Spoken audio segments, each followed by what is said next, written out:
भाई आपसे जो पहला सवाल है वो है, एक पहले मैं अपनी बात रखता हूँ।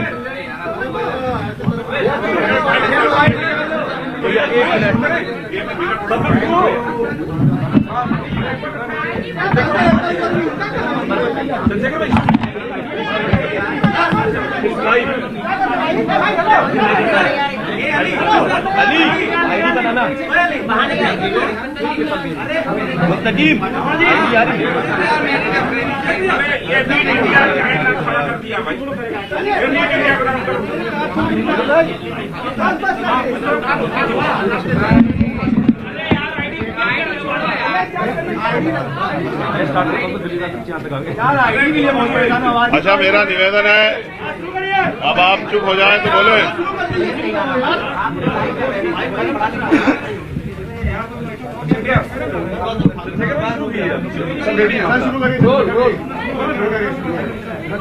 रोल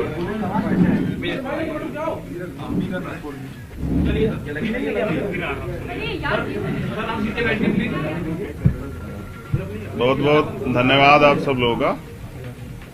चुनावी समर में आप समय निकाल के आए। मीडिया के सभी साथियों का, बहनों का धन्यवाद।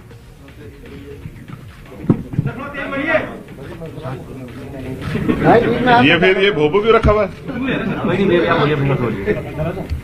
तो मैं समझता हूं उत्तर प्रदेश में चुनाव है और आप सबको जानने में दिलचस्पी है कि कल जो मुलाकात हुई थी उसके बाद हम लोग गठबंधन में कितनी सीटों पे जा रहे हैं, कहां से लड़ने वाले हैं, ये सब चीजें आपके मन में।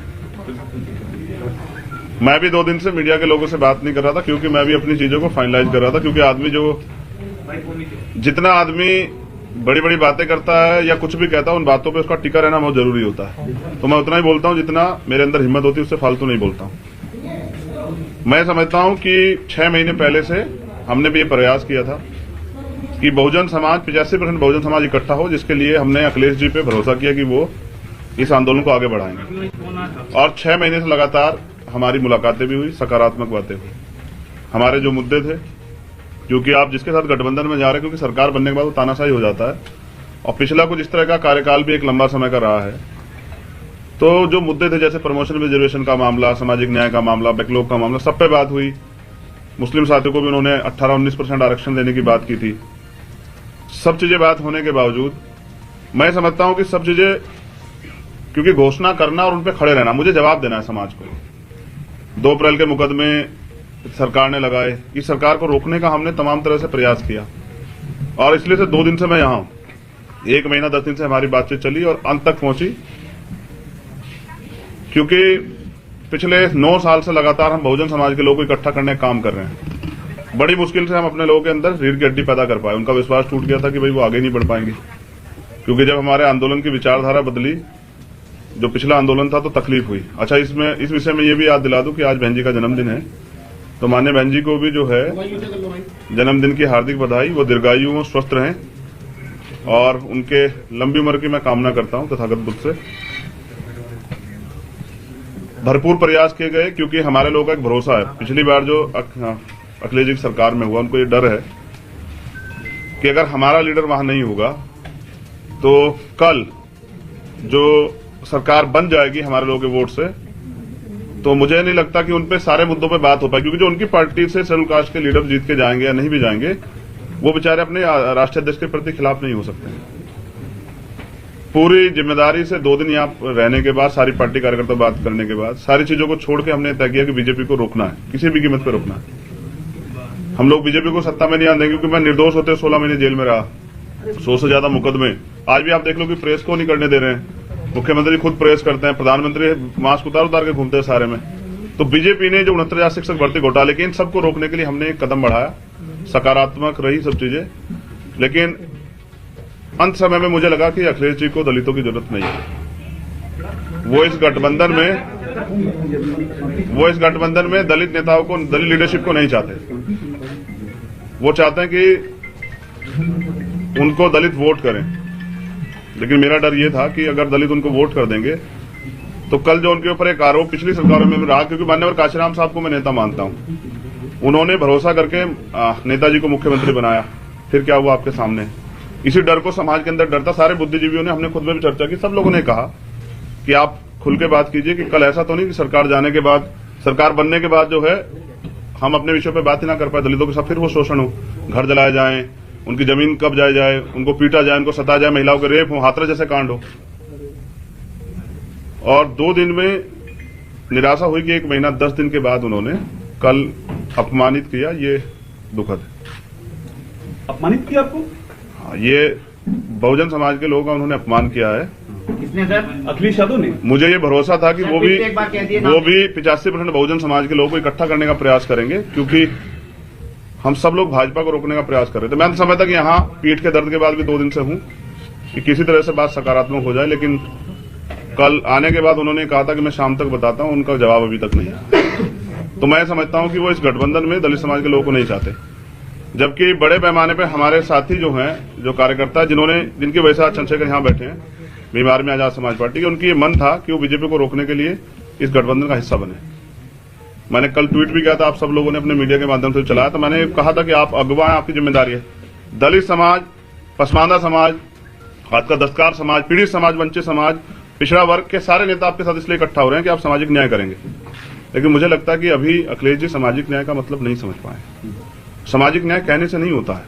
हम काशीराम साहब को मानने वाले लोग, जिसकी इतनी संख्या बारी, उसकी इतनी हिस्सेदारी की बात करते हैं, तो 25-25% दलितों की हिस्सेदारी ये है कि वो उनको गठबंधन में नहीं रखना चाहते। मीडिया के लोगों से मुझे शिकायत है कि बिना मेरे किसी ऑफिशियल स्टेटमेंट के, ना उनके कोई ऑफिशियल स्टेटमेंट के, आप लोगों ने भी किसके कहीं से खबरें चला दी कि ये सीट मिल रही है, वो सीट मिल रही है। नहीं, चंद्रशेखर जी, TV9 ने चलाया, गठबंधन नहीं चलाया। और मैं उन साथियों से भी कह रहा हूँ कि कम से कम पत्रकारिता गरिमा तो बना के रखिए। TV9 ने चलाया है कि आपका गठबंधन नहीं हो सका है। काफी सारी बातें नाम लेके एक बार फिर स्टेटमेंट क्लियर दीजिए। देखिए, मैं फिर क्या बात है, मैं यही कह रहा हूं ना कि 1 महीना 10 दिन से उन्होंने हमसे बात की, तय करके रखा, और हमसे कहा कि आप परेशान मत हो। मैंने उनसे कहा कि आप बड़े भाई हैं, क्योंकि उनको चिंता हो या ना हो, वंचित वर्ग के लोगों की हमें चिंता है। मैं प्रमाणित भी करता हूं कि पिछले 5 साल में समाजवादी पार्टी के राष्ट्रीय अध्यक्ष किसी एक दलित की हत्या पे, रेप पे, कितने बड़े बड़े मामले में नहीं गए उनके घर। फिर भी हमने सारी चीजों को दरकिनार करके स्वाभिमान सम्मान की लड़ाई लड़ने वाले चंद्रशेखर उनके घर गए, 3-3 बार उनसे मुलाकात की, उनसे अपील की कि इसको बना लेते हैं। लेकिन वो शायद किसी मन से तय करके बैठे कि हमें दलितों की लीडरशिप नहीं खड़ी होने देनी। वरना मैं समझता हूं कि कल जब मैंने उनसे कह दिया था कि आप बड़े भाई आप तय कर लें, तो उनको मुझे बुलाना चाहिए था।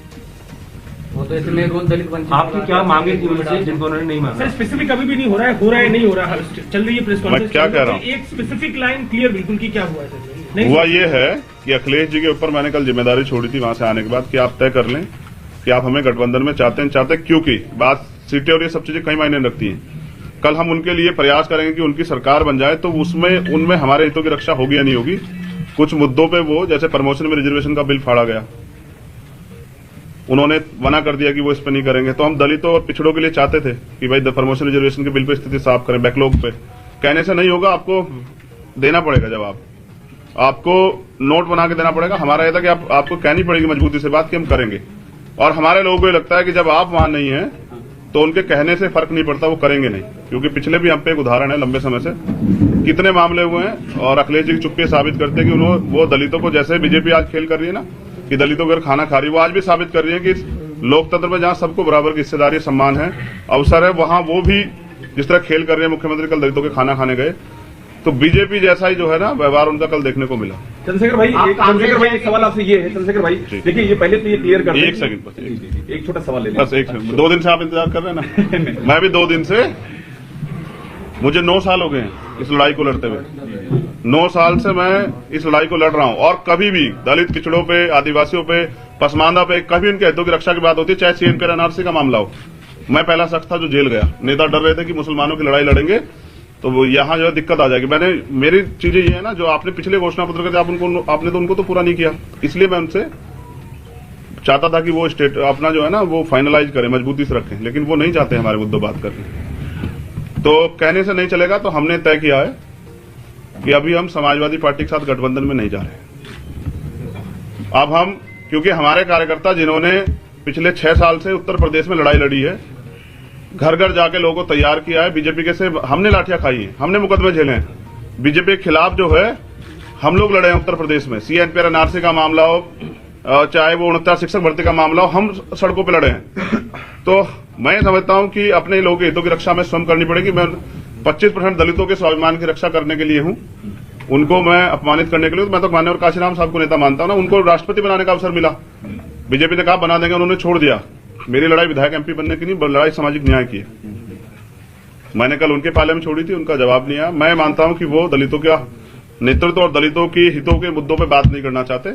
मुझे भी उम्मीद है कि मेरे बाद हो सकता है वो स्टेटमेंट देंगे हम ये करेंगे, लेकिन हमने तो सबके देखे। प्रधानमंत्री जी भी कहते 2 करोड़ रोजगार देंगे, प्रधानमंत्री भी कहेंगे जो है 15-15 लाख देंगे, ये करेंगे वो करेंगे, लेकिन देश बेच दिया। तो बीजेपी को सत्ता से रोकने के लिए मैं चाहता था कि एक लार्जर लाइन्स बन जाए, क्योंकि अगर विपक्ष में थोड़ा सा बिखरा होगा उसका फायदा बीजेपी को होगा। इसलिए मैं 2 दिन से यहाँ था। आप दलित समाज के लोग, वंचित वर्ग के लोग, बहुजन समाज के लोग अपने हितों की रक्षा के लिए अपनी लड़ाई स्वयं लड़ेंगे। मैं समझता था अखिलेश जी दूरदृष्टि हैं, वो समझते होंगे कि लड़ाई आज की नहीं है, उत्तर प्रदेश से केंद्र का रास्ता तय होगा। लेकिन पिछली बार जिस तरह से माननीय काशीराम साहब के साथ धोखा हुआ कि उन्होंने माननीय नेताजी को मुख्यमंत्री बनाया और वो फिर ठगे से रहे कि मैं इनका वजूद बना के जो है ना अपने लोगों को कमजोर नहीं कर सकता हूं, उनके हितों की रक्षा के लिए चुप नहीं रह सकता हूं। मैं सरकार में इसलिए नहीं शामिल होना चाहता कि कल अभी तो सरकार बनी भी नहीं है कि मैं अपने लोगों की हत्याओं पर, तमाम तरह की समस्याओं पर चुप हो जाऊं। मैं नौजवानों के बेरोजगारी के मामले चुप हो जाऊं, ये मुझसे नहीं होगा। चंद्रशेखर भाई सवाल आपसे ये अपने दम पे लड़ेंगे और प्रयास करेंगे जो अभी बिखरा विपक्ष है उसको एकजुट करें। अगर वो नहीं होगा तो अपने दम पे लड़ेंगे। चंद्रशेखर भाई एक सवाल आपसे ये है मेरा। कांग्रेस मैं फिर कह दूं आपसे, मैंने माननीय बहन जी सबसे पहले प्रयास किया था, वो हमारी नेता बड़ी है, कि उनके साथ एक गठबंधन। मैंने खूब प्रयास किया। मैं स्वाभिमान सम्मान की लड़ाई लड़ता हूं, उसके लिए मैं तमाम मुकदमे, जेल, सब चीजें देखी, तिहाड़ भी 2 बार गया, लेकिन मैंने हमेशा प्रयास किया कि एकजुटता बनी रहे। मैंने बहन जी से प्रयास किया, उन्होंने कोई इस पे सहमति नहीं की। मैंने भैया से प्रयास किया, मैंने उनको बड़ा भाई माना, क्योंकि मुझे पता है कि शायद उनको कुछ ना हो, लेकिन अगर सरकार बीजेपी की आ जाती तो अगले 5 साल में जो दलितों को, मुसलमानों को, पिछड़ों को, आदिवासियों को और सब समाज को जो झेलना पड़ा और जो पिछले 5 साल में झेलना पड़ा, कहीं मैं उसका हिस्सेदार ना बन जाऊं। मेरे भाई पर सवाल ये है कि आखिर वजह क्या रही? क्योंकि देखिए हम ये खबर लगातार चला रहे हैं, गठबंधन नहीं हो सका। आपको अखिलेश जी 12:30 बजे मिलेंगे, लेकिन ये बताइए कि आप उनसे पूछे कि ऐसा बड़ा हो रहा है इसलिए आपका कद बड़ा हो जाएगा, इसलिए नहीं गठबंधन किया गया। मेरा कद, मैं समझे ना, मैं व्यक्तिगत तो लड़ाई लड़ ही रहा हूँ। मेरे कद की क्या है? अच्छा, क्या मैं, आप तो पूरे प्रदेश का मेरा काम जानते हैं, 23 प्रदेश में हमारा संगठन है। मैं तो बिहार तक चुनाव लड़के अपने दम पे, तो मैं क्या उत्तर प्रदेश में नहीं लड़ सकता हूँ? लेकिन मेरा प्रयास ये था, क्योंकि मैं नहीं चाहता कल किसी दलित का, की बच्ची का, किसी मुस्लिम समाज की बच्ची का, किसी अन्य धार्मिक अल्पसंख्यक समाज, किसी स्वर्ण समाज की बच्ची का भी रेप, हत्या हुआ। हमने देखा ना उन्नाव क्या हुआ, हमने देखा ना हाथरस क्या हुआ। इस बीजेपी को रोकने के लिए मैंने अपना स्वाभिमान दांव पे लगा दिया, जबकि मेरे वर्कर नहीं चाहते थे। वो चाहते थे कि हम अपने हितों की लड़ाई स्वयं लड़े। रमण साहब, मेरा एक सवाल आपसे ये है कि आप दूसरे असदुद्दीन ओवैसी हो गए हैं, क्योंकि ओवैसी के साथ भी कोई गठबंधन नहीं कर रहा है, आपको भी कोई अपने प्लेटफॉर्म पे नहीं लाना चाह रहा है। देखिए, मैं क्या कह रहा हूँ, जब कोई अपने हितों के लिए लड़ता है ना, तो वो उसको फिर कुछ ना कुछ तो सहना पड़ता। देखिए, मैं सत्ता की, मेरी लड़ाई सत्ता कभी थी नहीं। ओवैसी के साथ सत्ता का सहारा लेके व्यवस्था परिवर्तन की लड़ाई थी। सत्ता को मैंने, जब सत्ता की बात चल रही थी ना, लोग चुनाव तैयारी कर रहे थे, तो मैं आंदोलन लड़ रहा था 2 तारीख को, 2 जनवरी को भोपाल में, जो पिछड़े वर्ग के हितों की रक्षा के लिए उनका आरक्षण जब खत्म किया गया तो सरकार के खिलाफ लड़ रहा था। अभी आपने सर एक महत्वपूर्ण बात कही कि आप विपक्ष को एकजुट करेंगे, तो वो कौन लोग होंगे जिनको आप एकजुट करेंगे? मेरा प्रयास रहेगा, मैं सभी लोगों से बताइए सर, नाम मैं क्या कह रहा हूँ।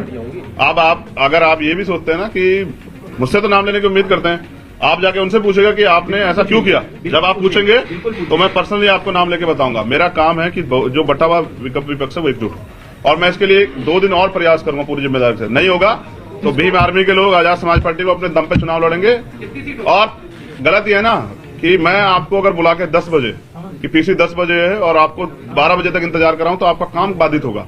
मुझे ऐसा लगता है मेरे साथ यही हुआ कि पिछले 2 महीने से हमसे कहा गया कि आप जो है ना हमारे साथ मिलकर वो करेंगे। हमारा प्रयास था, हमारा समाज चाहता था कि बीजेपी से किस तरह से छुटकारा मिले, और हम लड़े 5 साल।